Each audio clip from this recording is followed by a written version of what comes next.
Muy bienvenidos a la Universidad de Alcalá.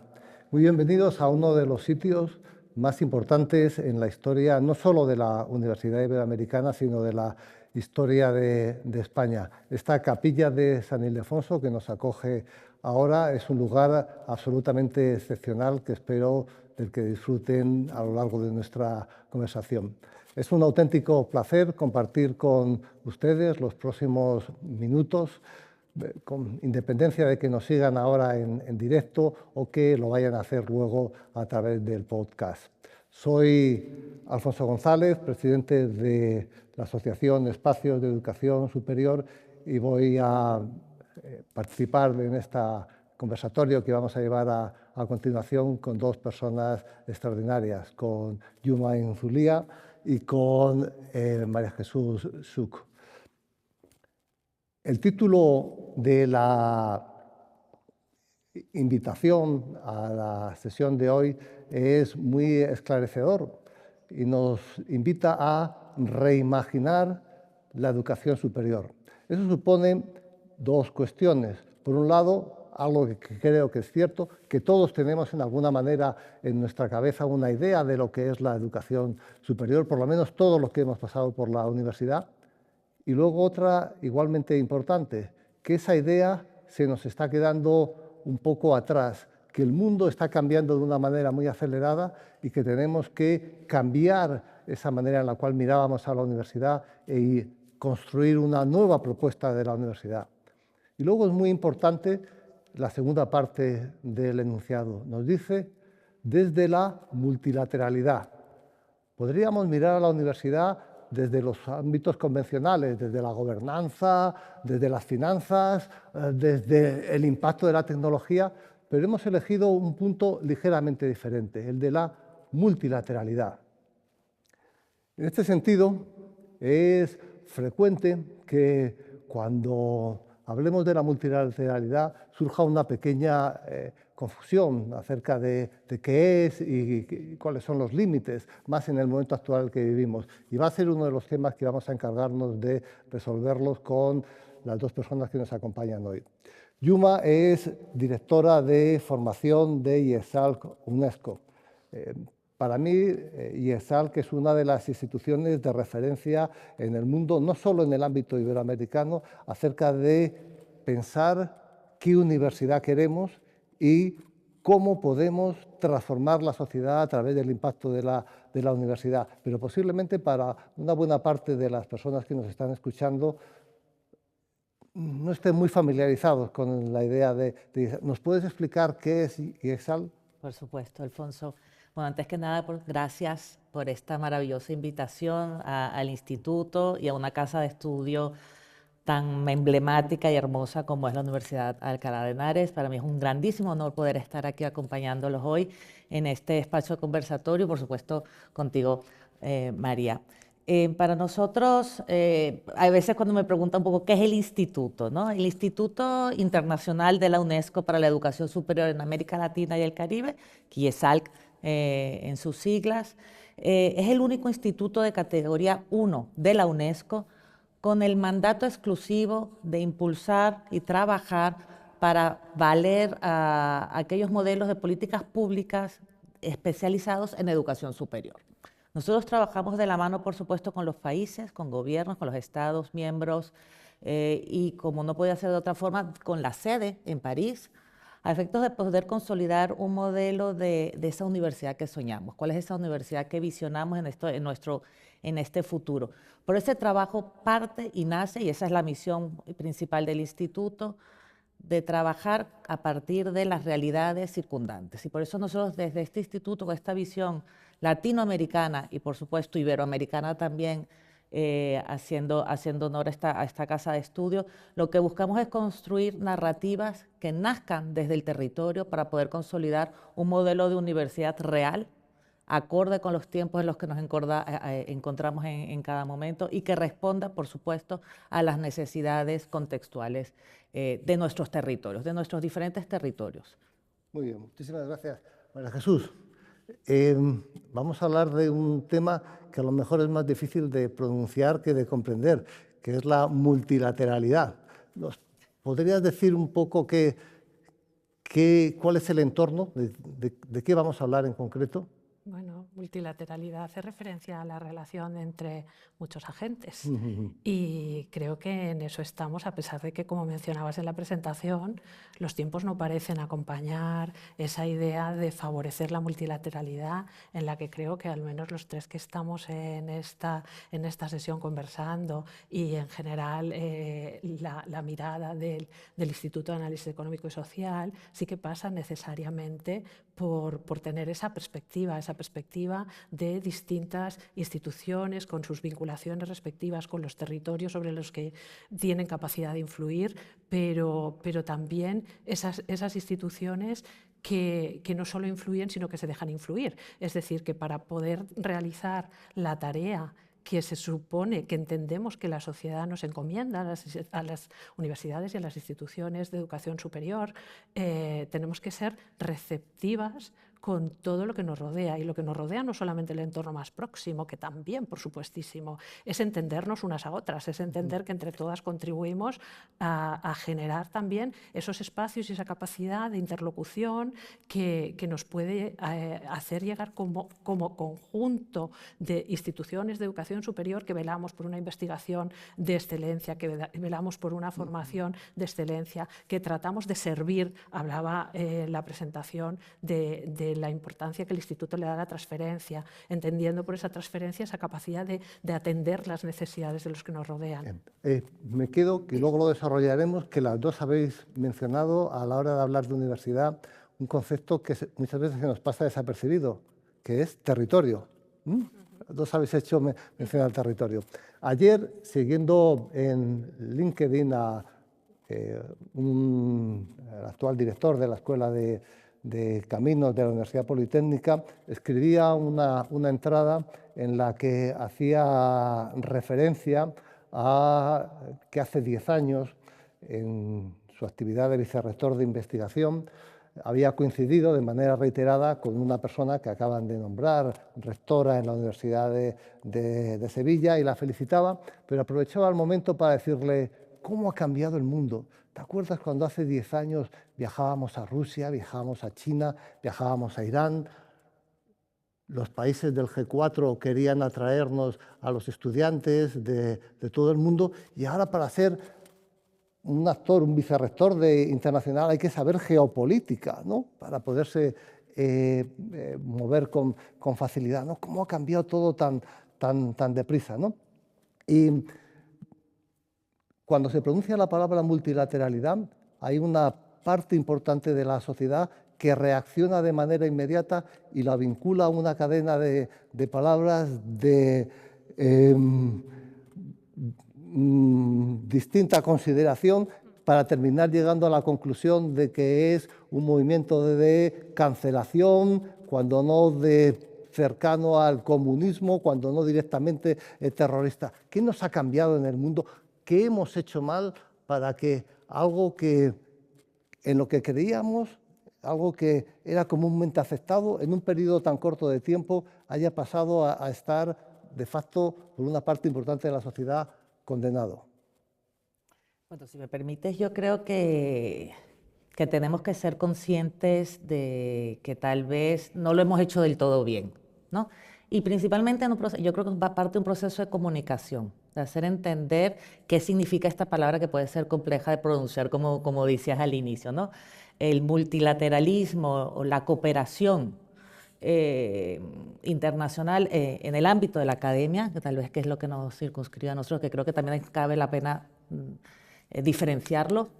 No hemos sabido tal vez trasladar la importancia que tiene dentro de la propia misión de la institución, de las instituciones de educación superior, ¿no? Las instituciones de educación superior podrían trabajar de forma aislada fuera de un entorno multilateral, fuera de un entorno internacional, pero por supuesto se están enfrentando a una serie de problemáticas, como puede ser el cambio climático, que trasciende la propia misión de la universidad y requiere de un margen, de un espacio de cooperación, ¿no?, de cooperación transnacional, incluso si me lo permiten.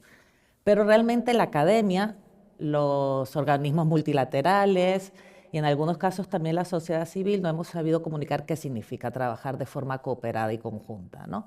Hemos utilizado tal vez un discurso demasiado técnico que queda muy lejano a una narrativa coloquial que transmita cómo me he beneficiado yo, cómo me podría haber beneficiado yo de esto que llaman multilateralismo. Hemos dejado de lado tal vez también en muchos casos a ciertas voces que históricamente han sido silenciadas, no solamente las mujeres, no solamente grupos afrodescendientes, indígenas, jóvenes, con quienes no hemos contado, con quienes no hemos sentado en la mesa a dialogar y a codiseñar estas agendas, esta Agenda 2030, por ejemplo, que marca parte de este espacio de diálogo y de construcción conjunta, ¿no? Y finalmente creo que si bien el multilateralismo trabaja de forma sólida, con unos avances tal vez no tan veloces como se esperan en ciertos momentos, lo que sí es cierto es que la narrativa de esa narrativa del odio, esa narrativa contraria a la misión propia de la cooperación, cada día ha cobrado más fuerza. Y en ese sentido, nosotros no hemos sido lo suficientemente ágiles, tal vez, en comunicar de forma clara y visionar la realidad que nos circunscribe hoy en día con las redes sociales, por ejemplo, ¿no? Donde precisamente estos discursos contrarios cobran muchísimo más auge, se asientan de una forma muchísimo más acelerada dentro de lo que podría ser el imaginario colectivo, frente a estos discursos y estos modelos programáticos que surgen desde estas élites, tal como se nos considera en algunos casos, a quienes principalmente hemos pasado por una casa de estudio o tenemos un pensamiento incluso más inclusivo, ¿no? Entonces, partiendo un poco de lo que comentabas al inicio precisamente de este espacio, es cómo estos grupos que ven un discurso que nosotros hablamos cuando hablamos de inclusión, cuando hablamos de equidad, cuando hablamos de justicia social, de educación como bien común, ¿no? Se tergiversa y nos tachan de comunistas, terroristas, racionalistas. O sea, ahí es donde nosotros tenemos que hacer un análisis, yo creo, bastante profundo para entender cómo podemos hacer precisamente para revertir o tratar de mitigar este discurso que toma cada vez más fuerza frente a lo que es la propia misión de la cooperación. Sí, hablaba Yuma fundamentalmente de un problema de comunicación, pero nos encontramos ante una realidad que el entorno ideológico, incluso semántico, que rodea la idea del multilateralismo es rechazado por una parte creciente de la sociedad, que también decía Yuma, no se trata solo de protestar como ha sido en otros momentos frente a las élites económicas, sino que el rechazo viene ahora de las élites frente a las élites cognitivas, frente a la propia academia. Se produce una parte importante del rechazo de la sociedad. Ahí te preguntaría, no sé si qué hemos hecho mal, qué podemos hacer para intentar evitar que la academia recupere la esencia de su concepción de espacio de acuerdo y de favorecer, como señalaba, el bien común.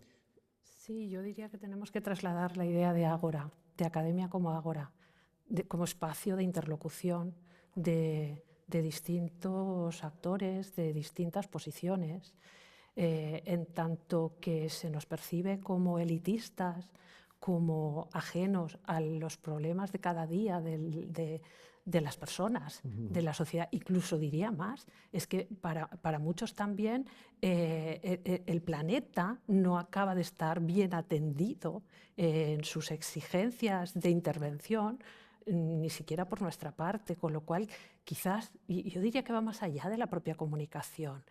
Diría que tenemos que hacer un análisis en profundidad de cuál es nuestro papel y cómo tiene que establecerse esa capacidad de atender y de trasladar. Al fin y al cabo hacemos ciencia, generamos conocimiento, tenemos que asegurarnos de que el conocimiento sea útil. Nosotros mismos también hemos sido rehenes de algunos mecanismos que han hecho transitar el conocimiento por cauces que no eran los que la sociedad estaba precisando en cada momento para resolver problemas.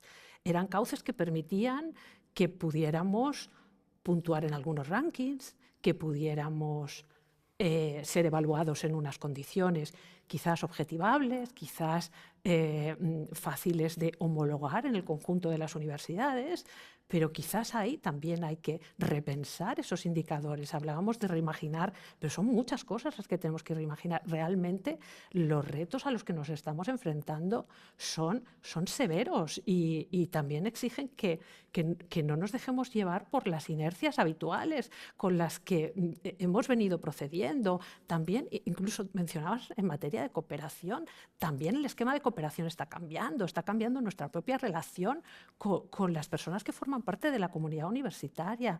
En tanto, bueno, era Nausbaum quien decía, es que estamos considerando a los estudiantes clientes, empezando por esa mirada del estudiantado.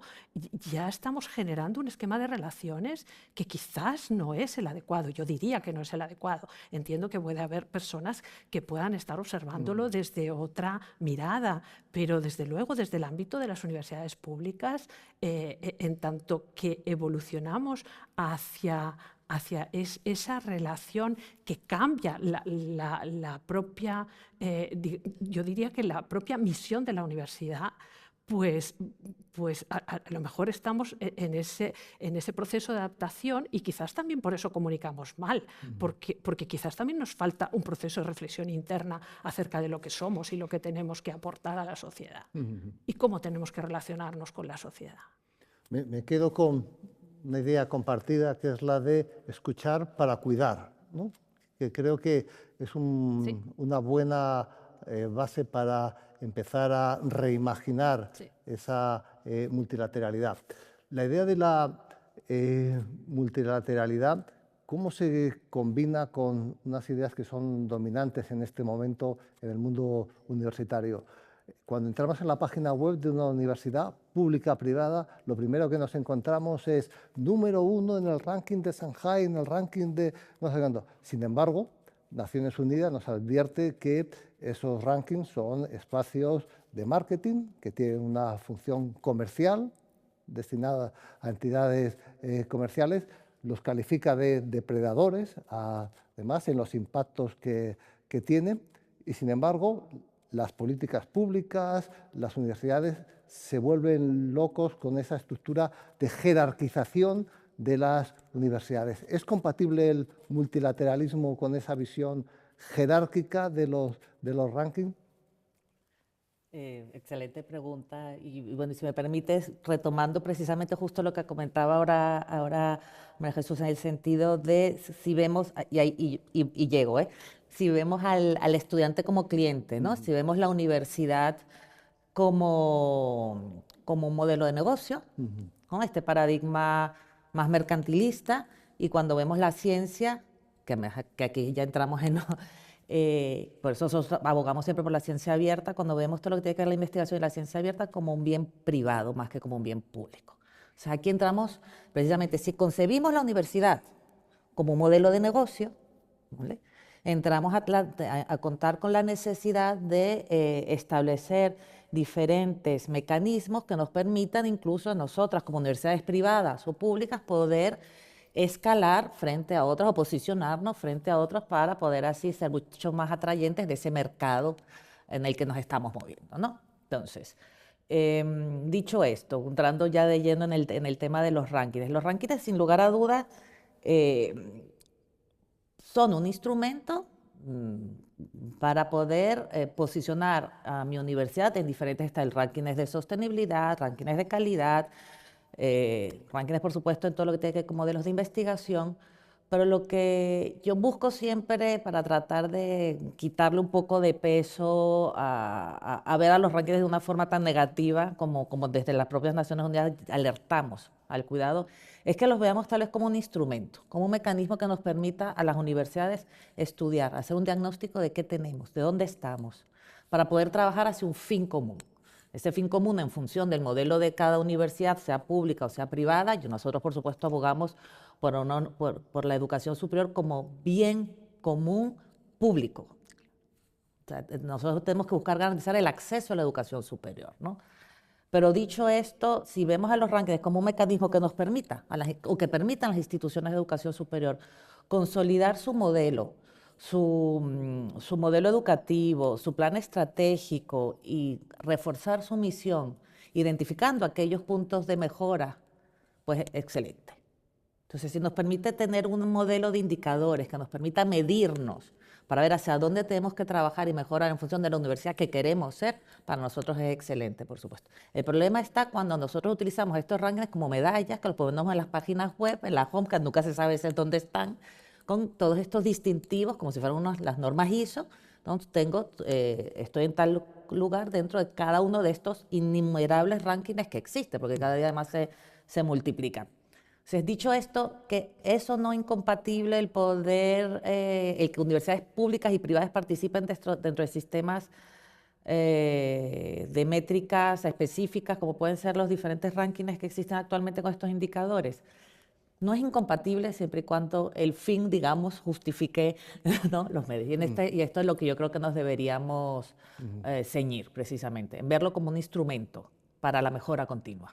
El año pasado, en la campaña electoral en Estados Unidos, el actual presidente Trump anunciaba que iba a crear una institución, American Academy, que iba a dar educación universal, gratuita, online, a todos los americanos, y que iba a sustituir a las universidades actuales, que además iban a pagar esta implantación, que eran cáncer para la universidad. El secretario de Comercio ha señalado hace poco que quisiera ver convertida Harvard en un centro de cualificación profesional, y el vicepresidente señaló que los enemigos son los profesores, ¿no? No hemos vivido las últimas, seguramente, décadas o los últimos siglos un ataque tan frontal a la institución universitaria. ¿Por qué se produce esta tensión? ¿Por qué la universidad pasa a estar que siempre ha sido una entidad con relevancia política, pero no en el centro del debate político? ¿Por qué pasa a estar en el centro del debate político la universidad? Bueno, yo te diría que, además, en alguno de los capítulos lo hemos abordado en ese libro en el que hemos participado los tres. Vamos a ver, es la percepción que tienen, sobre todo, algunos gobiernos autoritarios. No es muy difícil identificar a un ágora en la que predomina el pensamiento crítico como el enemigo a batir, precisamente porque el pensamiento crítico, pues probablemente se moleste en poner en cuestión algunas de las decisiones que toman los gobiernos autoritarios. En tanto que estamos, me atrevo a decir que en esa deriva por parte de un gobierno, de un país en cuya órbita siempre hemos participado, al menos en las universidades europeas. Claro, nos choca especialmente, nos choca en tanto que viene de Estados Unidos una mirada de esas características. No nos choca tanto si viene desde otros países cuyos gobiernos están más identificados por el común de la ciudadanía como gobiernos autoritarios que van a ir en contra de cualquier institución que esté promoviendo ese pensamiento crítico, esa capacidad de debate, esa capacidad de reflexión, esa capacidad de cuestionamiento. Y en tanto que eso se da, y en tanto que para algunos mandatarios el propósito de las instituciones universitarias es formar buenos profesionales, punto. Y las instituciones universitarias abogamos en general por trascender a la mera generación de buenos profesionales, que es muy importante, pero que no es lo único que hacemos, porque nosotros formamos ciudadanos con una formación que permita hacer evolucionar a las sociedades. Y pretendemos que ese pensamiento cale en el mayor número de personas posible y favorecemos el acceso universal a la educación, también la superior, en tanto que queremos que la ciudadanía sea una ciudadanía más crítica, más capaz de exigir, más capaz de valorar y más capaz de defender los derechos fundamentales. Claro, realmente estamos confrontando dos modelos de mirada del mundo. Exagerando, claro, me voy a los dos extremos, pero podemos llegar a tener que estar debatiendo esto que realmente hasta hace poco no parecía que estuviera en nuestra agenda de cada día. Y ahora empieza a estar en nuestra agenda de cada día. De la misma manera que tenemos que asumir que lo multilateral acaba teniendo muchas connotaciones negativas que hasta ahora pues, nos habrían sorprendido. Ahora ya no sorprende tanto porque parece que va calando el discurso, quizás también. Quizás, bueno, es obvio que los medios de comunicación, las redes sociales, todos los mecanismos a disposición, pues hacen que cada una de las personas que está en esas redes, pues bueno, acabe concluyendo también en muchas ocasiones que puede ser su propio político, su propio formador, su propio mentor, su propio profesional para todo, porque ¿para qué necesito de nadie más? Y eso acaba trascendiendo a todas las instituciones. Las universidades, ¿cómo van a estar al margen de esa misma reflexión en tanto que están siendo tildadas de elitistas, tildadas de ajenas a la realidad del mundo? A veces con fundamento, también hay que decirlo, ¿eh? De ahí que también tengamos que hacer esta reflexión en profundidad acerca de cuál es nuestro papel. Y tú hablabas de cuidados, y yo creo que nosotras no hemos introducido en primera instancia los cuidados porque parece que es propio de nuestro sexo. Y entonces, claro, ¿quién va a hablar de...? Claro, si hablamos de ciudades que cuidan, al fin y al cabo, las universidades, en la mayoría de los casos, tienen dimensiones de ciudad, tienen campus, tienen espacios por los que... ocurre la actividad diaria, transitamos, nos movemos, gestionamos, tomamos decisiones. A ver, ¿es importante que tengamos esa mirada de cuidar a la comunidad universitaria? Yo diría que es muy importante. Una universidad multilateral tiene que enfrentarse hacia adentro y hacia afuera con actitudes cada vez crecientes que son incompatibles con los propios valores que defiende. ¿Cómo podemos gestionar eso? ¿Cómo podemos enfrentarnos a una parte de la sociedad con la cual, en principio, rechaza los elementos básicos, los espacios comunes sobre los cuales podríamos construir la comunicación? Podríamos decir, como casi de hecho hemos hecho hasta ahora, fuera de la universidad. Pero ¿es eso una medida posible? ¿O en la medida en la que va creciendo podemos asumir el riesgo de que termine sobrepasando a la propia universidad ese movimiento?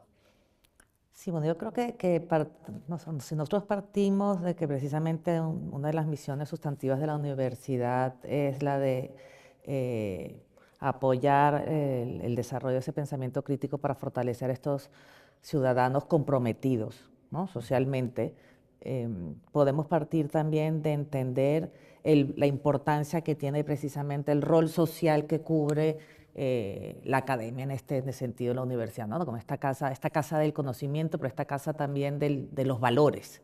Y este es un punto importante aquí también, ¿no? Para poder revertir ese discurso, nosotros tenemos que volver tal vez un poco atrás y es trabajar en el tema de valores.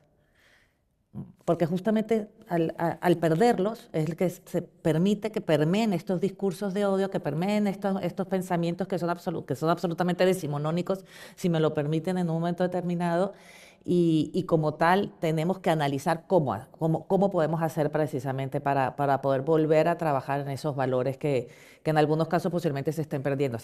Hoy en día se cuestiona que ayudemos a una persona, a los procesos migratorios, es uno de los temas ya claves, ¿no? Tanto en Europa como en Latinoamérica, que esto es sorprendente, o cuando a mí como venezolana, que tengo la fortuna de vivir aquí en Madrid hace unos años, soy migrante, hija de migrantes, me dicen, no, pero es que tú no eres igual que ellos. Digo, ¿cómo no soy igual que ellos? ¿En qué me diferencio? Quiero decir, migrantes somos, ¿no? Algunos hemos tenido la suerte de tal vez acceder a un país por unas vías o por otras, pero tal vez tenemos que repensar un poco dónde se están marcando esas líneas divisorias que deberíamos cuidar mucho, esas líneas rojas que deberíamos cuidar mucho no traspasar, ¿no? En estos discursos de odio, precisamente. Y es aquí donde un punto fundamental, a efectos de poder dar respuesta a tu pregunta, que es bastante acertada, es cómo podemos hacer nosotros para incluir o difundir este nuevo modelo de pensamiento, que decimos que es nuevo modelo, a efectos de poder revertir lo contrario. Y es incorporando esas otras voces cada vez más. O sea, nosotros, y sobre todo en la academia, tiene que abrir más sus espacios para que estén los estudiantes los que estén sentados aquí con nosotros, por ejemplo, ¿no? Ellos siempre están del otro lado. Entonces tienen que asumir un rol. Queremos que tengan un rol protagónico, pero no le damos el espacio, no le damos la palabra. Tenemos que aprender a escucharlos y ellos tendrían que estar aquí también aportando estas soluciones que nosotros no tenemos, pero que podemos construir de forma colaborativa. De manera que el poder incorporar esas otras voces, yo hablo de los estudiantes, como hemos hasta ahora hablado de las mujeres, o colectivos que estén subrepresentados, por supuesto, otras minorías incluso, es necesario que estén y que tomen la palabra, porque si no, nunca van a asumir como propio nuestro discurso, o este discurso que consideramos nosotros de valor, frente a ese modelo irracional que cada vez cobra más auge. Entonces, si ellos no forman parte del debate y de estos espacios de diálogo, de estas mesas de conversación, es difícil que podamos llegar a ellos. Entonces, una de las vías que nosotros consideramos fundamentales es poder abrir el espacio y dar voz, precisamente, con quienes queremos conversar. Me quedo con la idea de la relevancia del estudiante, de dar por eliminada la universidad despótica de todo para el estudiante, pero sin el estudiante, y recuperar la universidad como un espacio de diálogo cívico que nos permita integrar opiniones, incluso incompatibles en el mismo entorno. Una de las consecuencias que hemos visto en los últimos años, que está cambiando el escenario de las universidades, es todo el tema de la movilidad de los estudiantes y de la internacionalización. Durante muchos años y todavía hoy, prácticamente 4 países se han repartido la internacionalización de los estudiantes, el 4G. Son 4 países anglosajones que en este momento están aplicando medidas muy restrictivas de cara a la movilidad de los estudiantes. Esto nos podría abrir la posibilidad de repensar de nuevo cuáles son las reglas de ese multilateralismo a través del intercambio de estudiantes y de profesores, ¿no? ¿Cómo podemos profundizar en esta idea? ¿Cómo podemos hacer que las universidades sean más multilaterales y no sea simplemente el intercambio de personas y de conocimientos un flujo comercial, no sea solo un proceso extractivo de talento de unos países hacia otros para favorecer el desarrollo solo de unas determinadas zonas? Bueno, se están poniendo en marcha determinadas metodologías de enseñanza-aprendizaje que permiten una participación más activa, más allá de una estancia de carácter académico tradicional. Hablo de proyectos de voluntariado, hablo de proyectos de cooperación en los que también tienen participación los estudiantes, pero es que el tema de la internacionalización realmente afecta a todos y cada uno de los miembros de cada comunidad universitaria, en tanto que queremos trascender la idea de internacionalización para dar valor a una idea que va más en la línea de que las universidades son actores globales, los miembros de sus comunidades universitarias también, en tanto que impulsamos que tengan ese protagonismo global, no solamente se han de comprometer en procesos de enseñanza-aprendizaje tradicional, sino que han de participar en proyectos de aprendizaje-servicio, en laboratorios de ciencia ciudadana. Y esa es una manera, te diría, alternativa de tener una experiencia más completa de lo que es conocer otras culturas, otras metodologías, otra manera de relacionarse con las comunidades de cada uno de los territorios en los que las universidades se radican. Por tanto, volvemos a lo que decíamos. Eso pasa por involucrar a los estudiantes más allá del aula.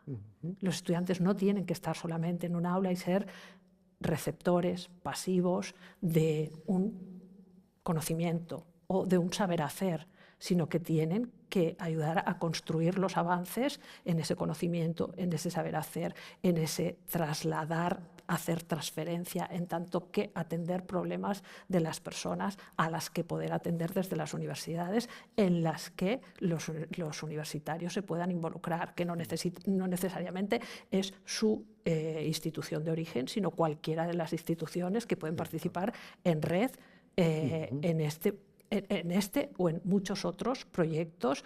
Y es verdad que desde Europa hay que reconocer que sí que ha habido sustanciales avances en ese sentido, pero nos queda profundizar en ese marco de relaciones entre distintas universidades de distintos territorios. Como digo, yo creo que fundamentalmente para que trascendamos el aula, para que trascendamos muros y vayamos más allá, las áreas de influencia.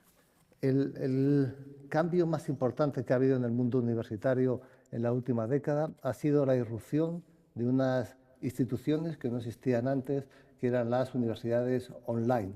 Entonces, me planteo cómo, y en el entorno próximo a las universidades online, otras plataformas de formación, que responden a unos modelos educativos muy dirigidos a la capacitación profesional concreta, que detrás tienen enormes inversiones y una capacidad de atraer a personas para desarrollar su aprendizaje en ellas, como desde luego no tiene ninguna universidad presencial.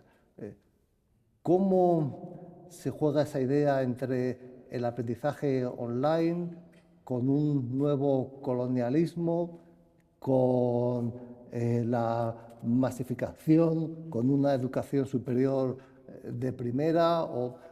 ¿Qué relación hay entre el auténtico multilateralismo que planteábamos al principio y la irrupción del acceso al aprendizaje de educación superior a través de tecnologías online? Excelente, bueno, grandísima pregunta. Además que ahora entramos al mundo digital desde el ámbito multilateral. A ver, por un lado, y retomando un poco también por donde venía María José, cuando estamos hablando de estos nuevos modelos de enseñanza y aprendizaje que son fundamentales también poner sobre la mesa, ¿no?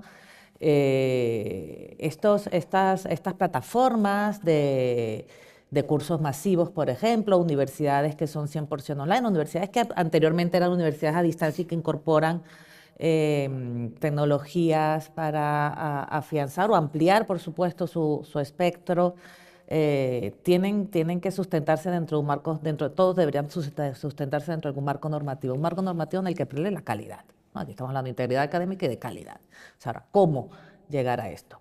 Parte, si nos ceñimos a todo lo que tiene que ver con el marco de la cooperación, muchos de estos cursos masivos que se están impartiendo o que se han impartido, porque esto parece que es de hoy, llevamos desde 2012, que es que no se nos olvide, cuando comenzaron los MOOCs.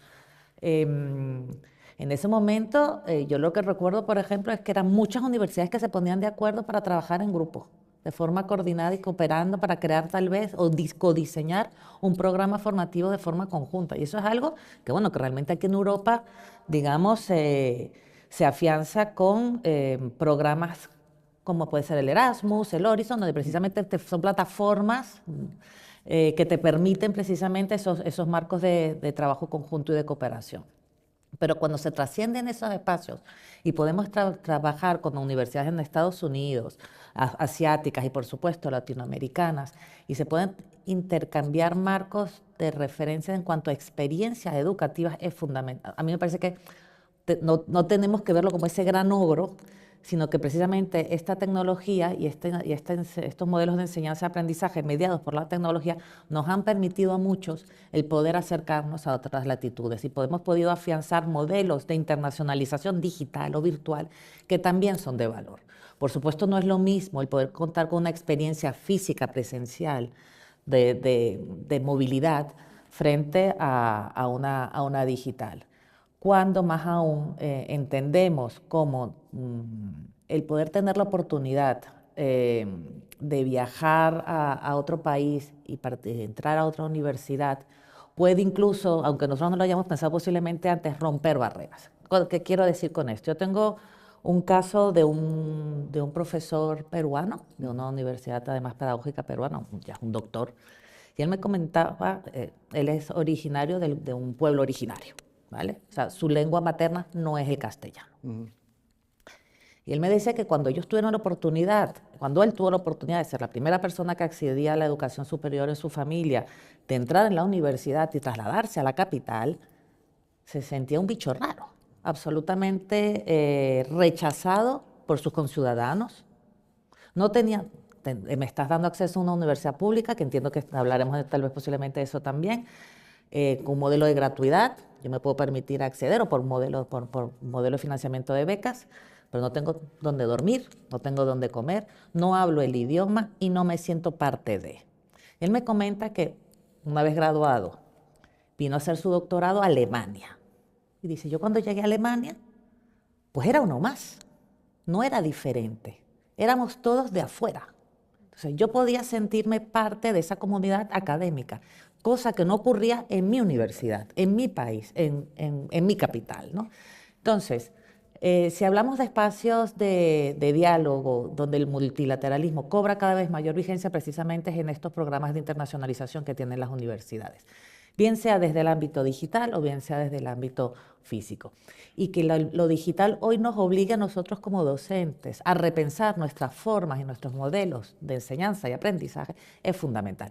Y el que una herramienta o una plataforma ponga en jaque, como se supone que puso a la universidad, precisamente en cómo el docente tiene que aprender realmente, enseñar en clase nuevamente, valiéndose de estas tecnologías, pues es fundamental. O sea, no podemos pensar hoy en día como cuando estuvo sobre la mesa hace escasos meses, que tenemos que volver a los exámenes escritos para que los estudiantes no se copien. Es que no va de que se copien o no se copien, siempre se han copiado.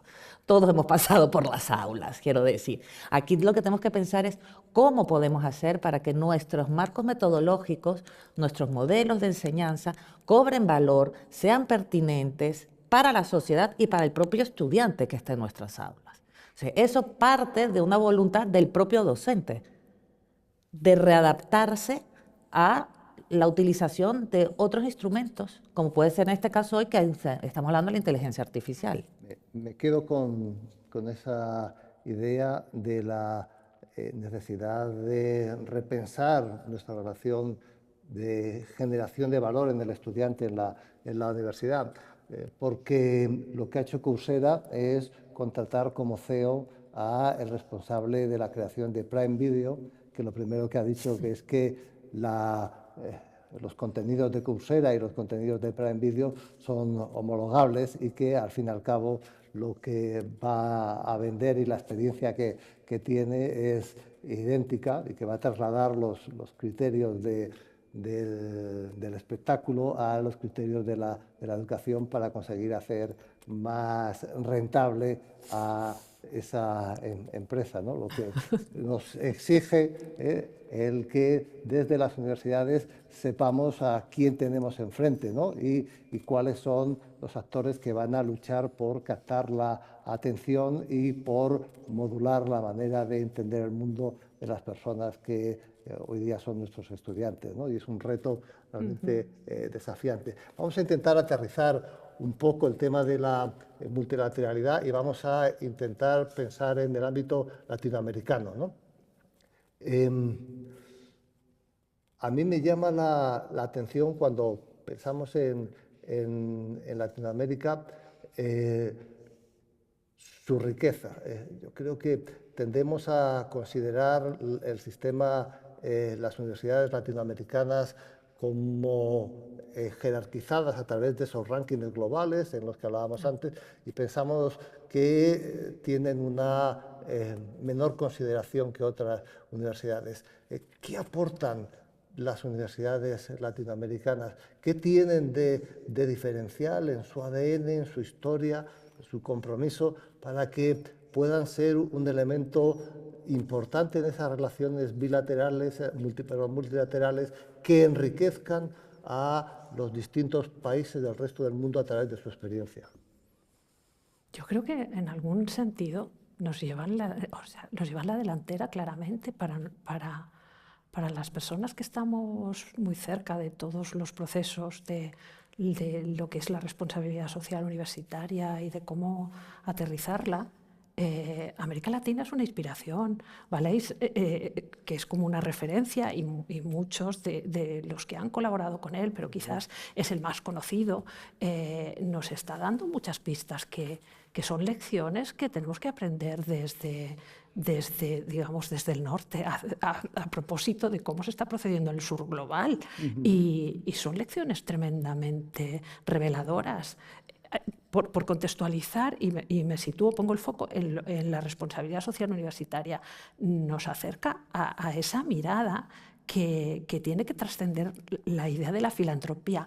A ver, entendemos que el modelo anglosajón pasa mucho por ahí, pero no se corresponde tanto con el modelo del continente europeo propio de las sociedades de bienestar construidas después del final de la Segunda Guerra Mundial, en que las universidades tienen una función social que realizar, que han realizado, se han convertido en el ascensor social, que nos lo digan a los españoles, que lo digan a las personas de mi generación, que en muchos casos pertenecen a familias en las que estas personas, la gente de mi generación, son las primeras con titulación universitaria. Ha sido la universidad la que ha permitido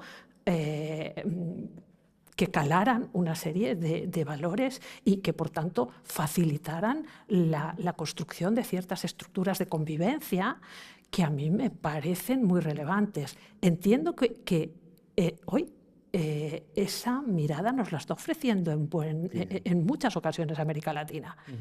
Y cuando nos indican que separemos la misión filantrópica de la misión de la universidad, y en particular de las universidades públicas, hay que entender eso, es que es responsabilidad. Es que existimos como instituciones, y las públicas, que además estamos financiadas con los impuestos de los ciudadanos y las ciudadanas, es que tenemos la obligación de rendir cuentas. Y en ese sentido encontramos muchísimas más referencias en América Latina que en el contexto más próximo. Hablo geográficamente hablando. Interesante la idea de asumir que podemos aprender en esa relación multilateral todos de todos, y que hay un aprendizaje que podemos realizar de manera conjunta con las universidades latinoamericanas en este reposicionamiento, en este reimaginar que decíamos al principio la universidad. Y ahora una pregunta que esto sí que es tu tarea del día a día, Yuma. A ver, ¿por qué vamos a Asia, ¿no? Y hay un sistema vertebrados con convenios firmados de reconocimiento? Nos vamos a Europa y, por supuesto, tenemos el paradigma de un espacio europeo de educación superior, que nos garantizamos la movilidad. Pero es que nos vamos a África y es que existen también escenarios, y sin embargo nos vamos a América Latina y nos encontramos con la región del mundo donde menos movilidad hay interna, donde menos estudiantes recibe del resto del mundo. ¿Cómo es posible? ¿Cuál es esa situación? ¿Cómo podemos vertebrar un poco más ese espacio de relación multilateral intra-latinoamericano, ¿no? Sí, bueno, eso es una situación que ya se está enquistando, si me lo permites. Existe un espacio europeo de educación superior, se han ido consolidando, y nosotros desde UNESCO venimos impulsando diferentes instrumentos precisamente para afianzar modelos de reconocimiento de estudios, títulos y diplomas, ¿no? Aquí el modelo Bolonia, cuando se instauró, pues afianzó también ese sentido de Europa. Nosotros en Latinoamérica nos sentimos latinoamericanos, pero cada uno de su país, en un momento determinado, ¿no? En algún momento yo creo que sí, sacamos do de pecho, bueno, o sea, sacamos el do de pecho por Latinoamérica, pero dependiendo del momento social y del momento político también, ¿vale? Para que se hagan una idea, hay un instrumento que impulsamos desde UNESCO, que es el Convenio Mundial de Reconocimiento de Estudios, Títulos y Diplomas, que es la convención, este es uno de estos grandes términos técnicos que no se entienden, ¿vale? Y en Latinoamérica, desde 1974, se creó el primer convenio regional de reconocimiento de estudios, títulos y diplomas, el primero en el 74. Luego surgió el europeo, luego surgió el africano, luego surgió el asiático. Todos se han ratificado y nosotros, como región, hemos sido la última en ratificarlo el año pasado. Esto te habla precisamente de ese sentir latinoamericano que somos, pero no estamos, ¿no? Yo prefiero como país establecer un acuerdo bilateral, de cooperación bilateral, con Inglaterra antes que con Chile, antes que con Perú. Bueno, y qué decir de otros países más pequeños que tal vez ni siquiera se quieren reconocer o queremos reconocer nosotros como hermanos dentro de nuestra propia geografía. Esto influye en muchísimos temas. Por supuesto, todo lo que tiene que ver con la movilidad académica es fundamental. Dice, bueno, pero es que a mí lo que me interesa es que mis conciudadanos vayan a España. Entonces yo establezco un acuerdo bilateral Venezuela-España. Pero me da igual que se vayan a Perú. ¿Dónde estamos? Si a esto le sumamos todos los procesos migratorios que hemos venido sufriendo durante las últimas décadas también, este problema cobra cada vez mayor importancia. Porque no existe un reconocimiento de estudios en nuestra región. No existe libertad de movilidad académica. No es así. ¿Por qué? Bueno, por supuesto, hay un tema clave aquí que es la garantía, la calidad.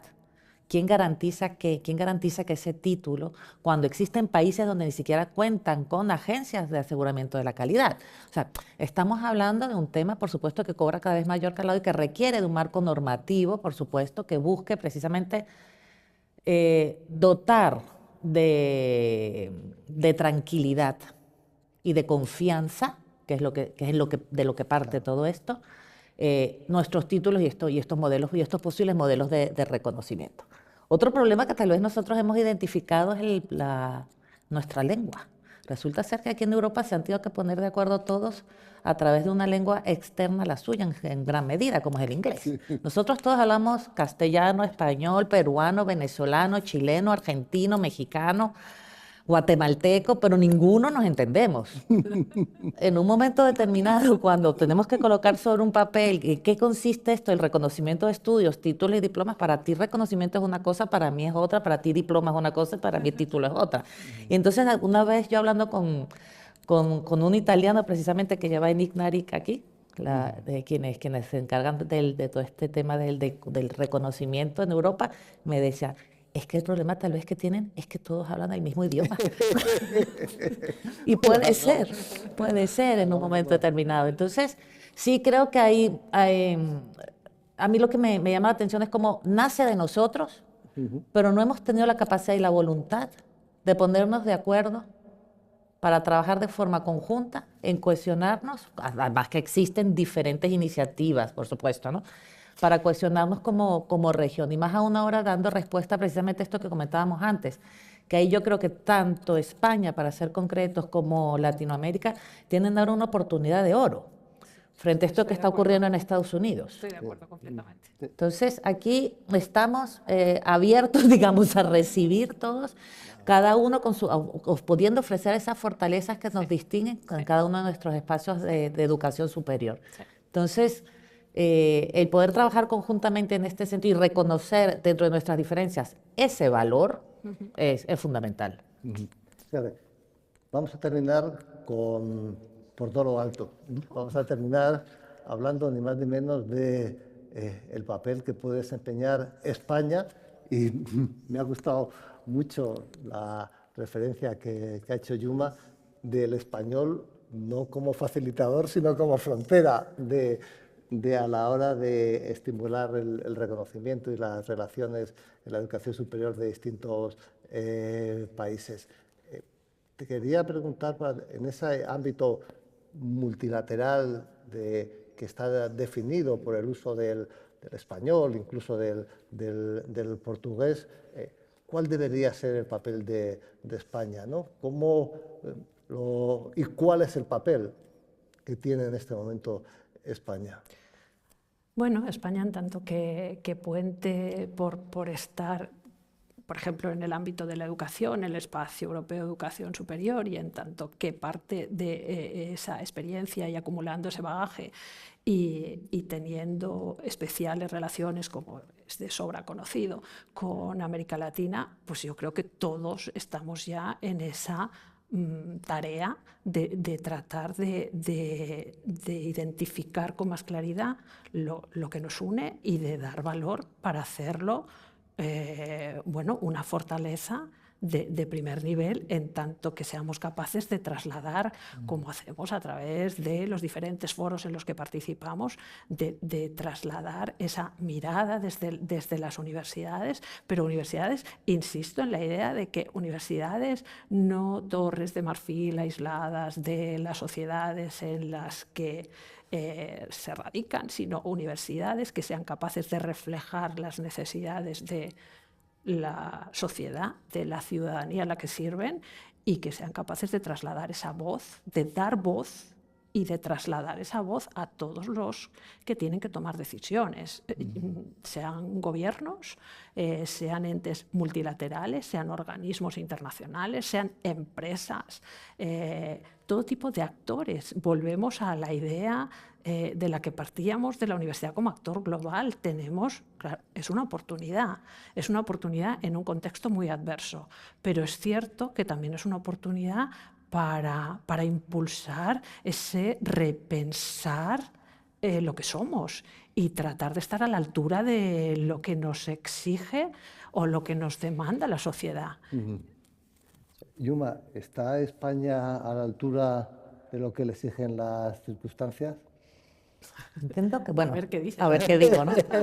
Yo entiendo que sí, y yo creo que sí se echa tal vez un poco en falta desde esta mirada, ¿no?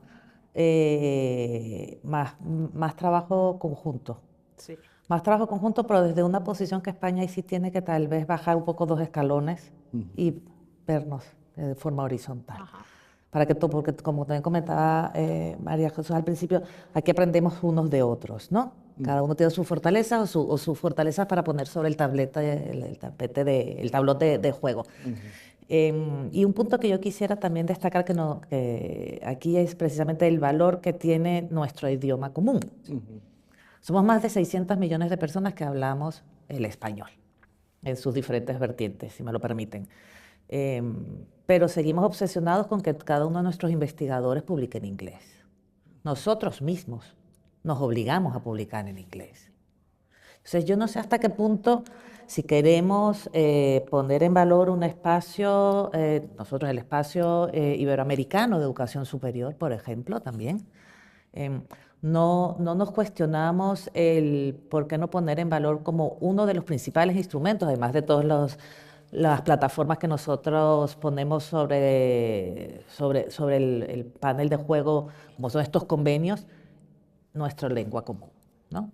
El afianzar modelos que nos permitan reconocer dentro de nuestras revistas, publicaciones en español es fundamental. Nosotros hemos dado un paso más desde el instituto, incluso estamos permitiendo que se publiquen en lenguas originarias y de ahí traducir, si queremos al castellano o al inglés o al que queramos. Pero el reconocer el valor que tiene nuestra lengua como instrumento de cohesión también social y cultural es fundamental. Y es algo que se nos ha venido olvidando. Esta proximidad cultural que existe entre España y Latinoamérica, que trasciende todos los modelos colonialistas, sin lugar a dudas, si cambiamos el discurso, si bajamos el discurso a un modelo de codiseño de proyectos, codiseño, co-creación de escenarios de trabajo conjunto, facilitaría muchísimo las cosas. Es curioso considerar la declaración de Helsinki, cómo son los países escandinavos precisamente los que están liderando que no pueda haber una cultura si se abandona el idioma para la publicación científica, una cultura propia y una identidad. Cerramos. ¿Están las universidades españolas a la altura de las circunstancias? Eso quisiera yo, que estuviéramos a la altura de las circunstancias, francamente. Creo que tenemos mucha tarea que acometer y muchos cambios que afrontar. Creo que hay muchas iniciativas que nos pueden generar mucha esperanza, pero realmente pienso que hay mucho que hacer